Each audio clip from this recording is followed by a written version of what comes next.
Kemiskinan itu sendiri berasal dari kata miskin yang berarti tidak berharta benda. Miskin dapat bermakna kondisi seseorang yang tidak membutuhkan bantuan dari orang lain dalam rangka memenuhi kebutuhan pokok seperti kebutuhan makan maupun minum. Definisi mengenai kemiskinan cukup beragam dari beberapa ahli, yaitu yang pertama dari Benjamin White yang mengatakan bahwa kemiskinan adalah perbedaan kriteria ketidaksejahteraan masyarakat dari satu wilayah dalam wilayah lainnya. Persudi Superland mendefinisikan kemiskinan sebagai suatu standar tingkat hidup yang rendah. Dan yang ketiga ada John Friedman yang mengatakan bahwa kemiskinan adalah suatu ketidaksamaan kesempatan dalam mengakomodasikan basis kekuatan sosial. Dan yang terakhir adalah Departemen Sosial dan Biro Pusat Statistik yang mengatakan bahwa kemiskinan sebagai ketidakmampuan individu dalam memenuhi kebutuhan dasar minimal untuk hidup yang layak. Pengertian kemiskinan lebih luas dapat dikonotasikan sebagai suatu kondisi ketidakmampuan baik secara individu, keluarga, maupun kelompok, sehingga kondisi ini rentan terhadap timbulnya permasalahan sosial lainnya. Kemiskinan dipandang sebagai kondisi seorang atau sekelompok orang, laki-laki dan perempuan, yang tidak terpenuhi hak-hak dasarnya secara layak untuk menempuh dan mengembangkan kehidupan yang bermartabat. Kemiskinan di Indonesia saat ini menjauh sebesar 10%. Menurut Badan Pusat Statistik atau BPS, pada Maret 2019 tercatat penduduk miskin di Indonesia sebanyak 9,41%. Angka tersebut menunjukkan penurunan sebesar 0,25% atau sebanyak 530.000 orang. Di mana pada September 2015, angka kemiskinan tercatat 9,66% atau sekitar 25,67 juta orang. Jawa Barat sebagai salah satu provinsi terbesar di Indonesia saat ini memiliki 7,24% warga miskin yang terdata pada tahun 2018. Jawa Barat merupakan provinsi terbesar ketiga penyumbang kemiskinan di Indonesia setelah Jawa Tengah dan Jawa Timur. Ibu kota Jawa Barat, Bandung, tercatat memiliki penduduk miskin sebanyak 84.670 orang pada Maret 2019. Jumlah tersebut mengalami penurunan sebesar 3,57% atau sekitar 4.710 orang dari tahun 2018 lalu. Dari tahun 2010 hingga 2019 terjadi penurunan kasus kemiskinan yang signifikan di Kota Bandung. Yang pertama, kemiskinan memicu terjadinya perilaku kekerasan. Hal ini dikarenakan tekanan dan tuntutan yang dialami oleh mereka yang berekonomi rendah untuk memenuhi kebutuhan hidup. Selain itu, kemiskinan juga memicu terjadinya pencurian dan tindakan lainnya yang juga melibatkan kekerasan. Dampak kedua yang ditimbulkan dari kemiskinan adalah rendahnya tingkat pendidikan bagi anak-anak. Hal ini dikarenakan biaya pendidikan formal dan non-formal di Indonesia yang cukup tinggi.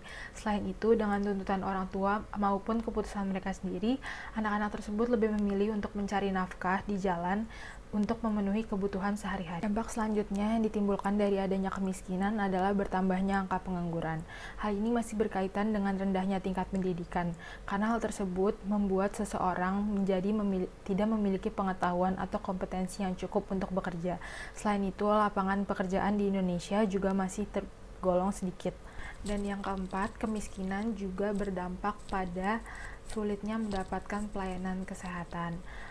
Makanan yang tidak bergizi dan lingkungan hidup yang tidak sehat tentu menyebabkan seseorang lebih rentan terhadap penyakit. Selain itu, biaya rumah sakit yang tinggi menyebabkan mereka sulit untuk mendapatkan pengobatan. Walaupun telah mendapatkan subsidi dari pemerintah, rumah sakit yang hanya tersedia di kota-kota besar membuat mereka harus menempuh jarak yang cukup jauh dan memakan biaya. Oleh karena itu, mereka lebih memilih untuk memberikan pengobatan sendiri di rumah yang justru dapat memicu penyakit lainnya. Untuk mengatasi kemiskinan, pemerintah memiliki beberapa program, diantaranya adalah JPS. JPS merupakan program jaringan pengamanan sosial. Program ini merupakan program jangka pendek yang terdiri dari 4 jenis kegiatan utama, yaitu ketahanan pangan, perlindungan sosial, penyediaan lapangan kerja, dan penyediaan kredit murah. Selain itu, pemerintah juga baru-baru ini meluncurkan kartu prakerja yang bertujuan untuk pengembangan kompetensi bagi para pencari kerja. Memandang kemiskinan dari sudut pandang materi perkuliahan.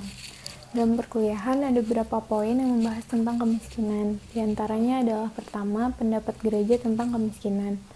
Salah satu landasan awal perjanjian baru tentang ajaran sosial adalah kisah tentang pemuda yang kaya mencari gurunya untuk menemukan petunjuk mengenai perbuatan baik agar memperoleh hidup yang kekal. Perbuatan baik tersebut adalah menjalankan perintah-perintahnya. Jika telah melakukan perintah-perintah tersebut untuk mendekati sempurna, hendaklah berikan segala yang kita punya untuk orang-orang miskin, maka akan memperoleh harta di surga. Pesan yang dapat disimpulkan dari cerita tadi adalah yang baik diciptakan hanyalah oleh mereka yang miskin sendiri dan yang memberi sedekah, karena mereka sendiri dikaruniai oleh Allah dengan berlimpah-limpah. Yang kedua, Allah untuk orang miskin. Kerajaan Allah diwartakan untuk orang miskin. Bersama mereka yang miskin, Yesus hidup. Sebagai orang beragama, kita diajarkan untuk tidak memutlakkan nilai-nilai duniawi, melainkan untuk menantikan pemenuhan hidup dalam nilai-nilai transenden, yaitu rahmat Allah melalui keterlibatan praktis pada suka duka hidup yang merupakan harapan Kristiani. Yang ketiga, Allah menuntut keadilan sosial. Perintah ketujuh ajaran sosial gereja menegakkan nilai keadilan bagi kaum miskin dan tertindas. Ajaran sosial gereja didasarkan pada tuntutan kitab suci akan keadilan. Prinsip keadilan perlu diterapkan pada masyarakat-masyarakat yang sedang mengalami perubahan mendalam akibat industrialisasi. Paus Yohanes Paulus II dalam ensiklik kepedulian sosial mengingatkan negara-negara adidaya supaya jangan mengkhianati harapan-harapan sah umat manusia. Sebab persaingan antara bangsa-bangsa kuat tak henti-hentinya menyebabkan berbagai ketimpangan sosial tak terpecahkan. Keempat, kebenaran dan keadilan. Dalam pengadilan seringkali diwarnai oleh kebiasaan suap. Keadilan dan kebenaran bisa dikorbankan karena uang, sehingga orang miskin yang tidak punya uang seringkali menjadi korban. Hal ini sering dilakukan, bahkan sudah menjadi kebiasaan. Kitab suci melaporkan hal demikian. Celakalah mereka yang membenarkan orang fasik karena suap, yang memungkiri hak orang yang benar. Yang kelima, berpihak pada yang miskin. Selanjutnya, firman jangan mengingini milik sesama diperluas jangkauannya pada perlindungan hidup untuk orang miskin dari tindakan sewenang-wenang.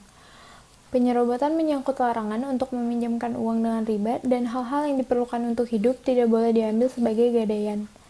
Firman jangan mengingini milik sesamamu memiliki relevansi sangat kuat kalau kita kaitkan dengan tindakan penyerobotan dan penggusuran yang dilakukan oleh para penguasa dan orang kaya. Sawah dan ladang digusur jadi perumahan, kawasan perdagangan, dan industri. Semuanya karena keserakahan dan kerakusan segelintir orang. Di sini saya akan menjelaskan salah satu dokumen ajaran sosial Gereja Katolik mengenai martabat kemiskinan.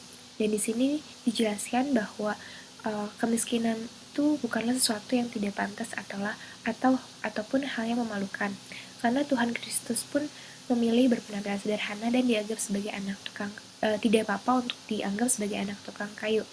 Namun status sosial sebagai anak tukang kayu ini dijadikan keraguan dan pertanyaan oleh orang-orang sekitar, karena mereka merasa bahwa anak tukang kayu itu tidak pantas untuk mendapatkan hikmat seperti yang Yesus punya.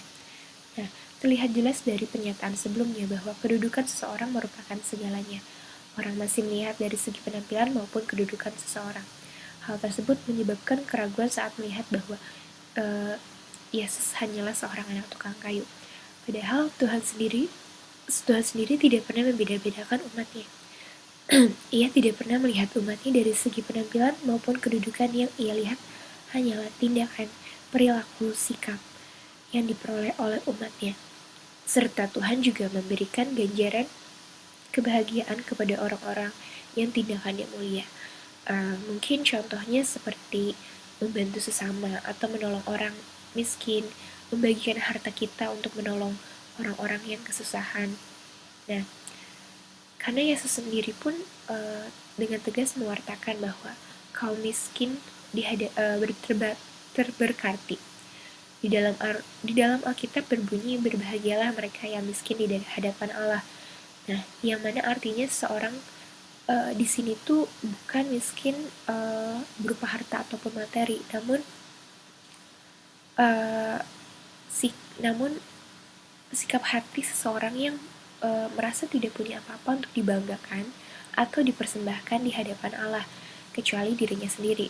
Dengan begitu, jadilah orang yang berhati mulia, rendah hati, serta tidak sombong, karena harta yang kita miliki merupakan hal yang ada hanya sesaat saja.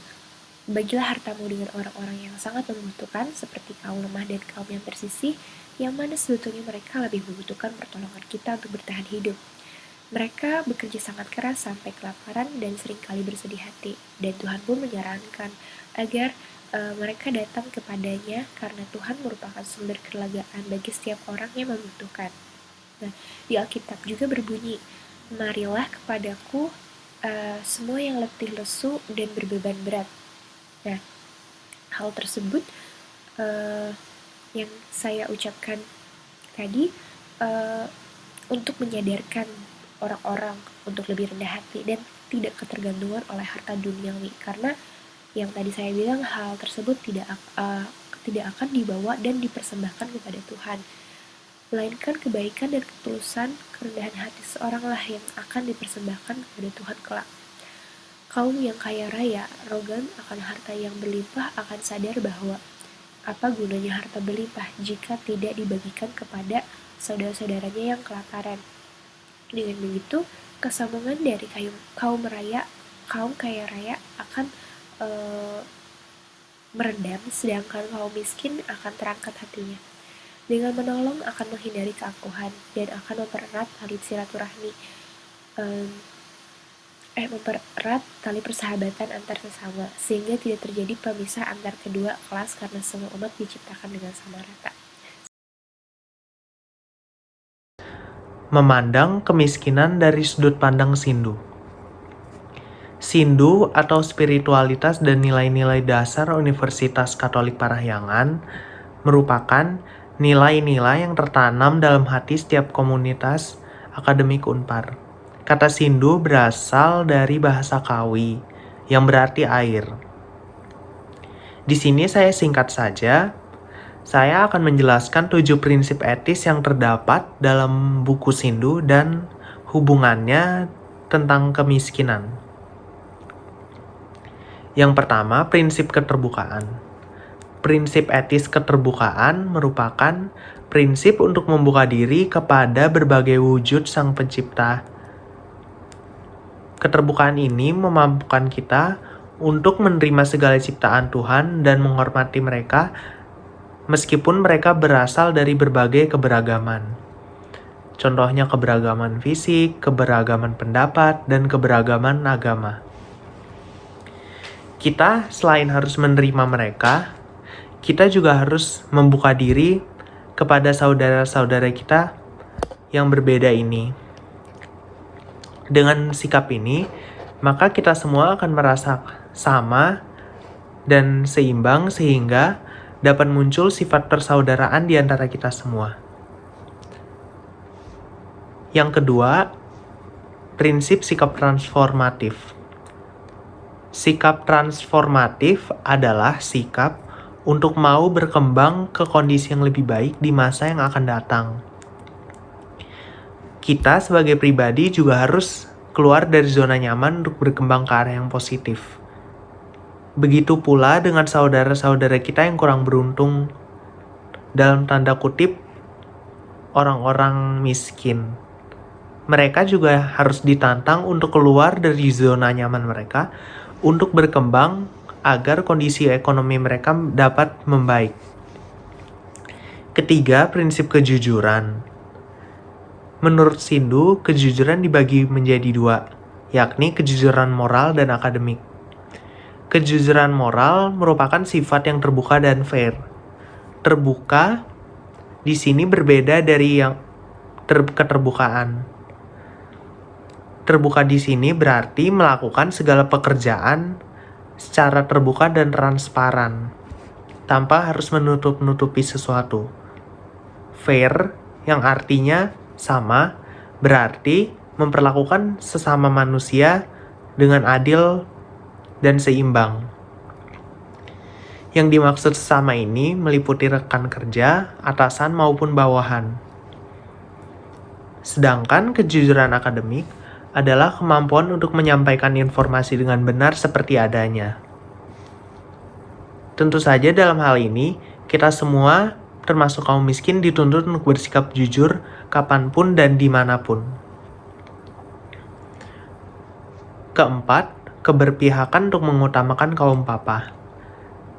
Prinsip ini diperuntukkan sebagai bentuk kepedulian akan mereka yang tidak mampu dan berkekurangan. Kepedulian ini dapat ditunjukkan dengan mengutamakan mereka dalam beberapa kondisi.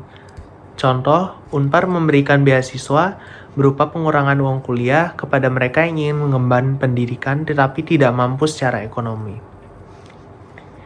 Kelima, prinsip bonum commune. Bonum commune memiliki arti kebaikan bersama.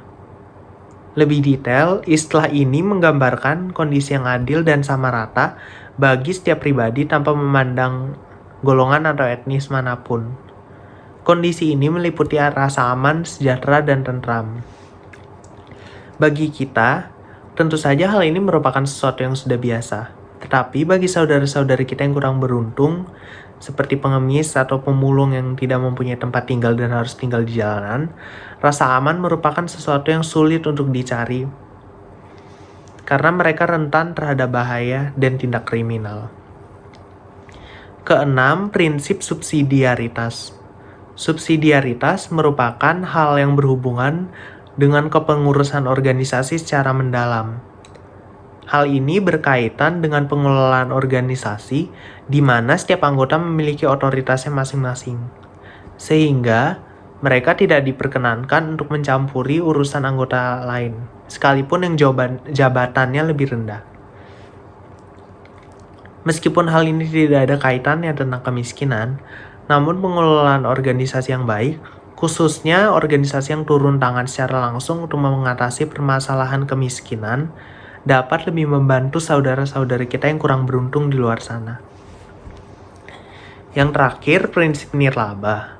Kata nirlaba memiliki arti sosial, kemasyarakatan, atau lingkungan. Menurut buku Sindu sendiri, prinsip ini merupakan prinsip yang mengutamakan sifat mengabdi dan melayani tanpa pamrih. Hal ini dapat berkaitan dengan usaha-usaha kita pada poin-poin di atas tadi. Apakah secara ikhlas kita membantu mereka, atau hanya karena semata-mata tugas dari kampus, atau ingin mendapat simpati dari orang sekitar dan ingin dilihat baik?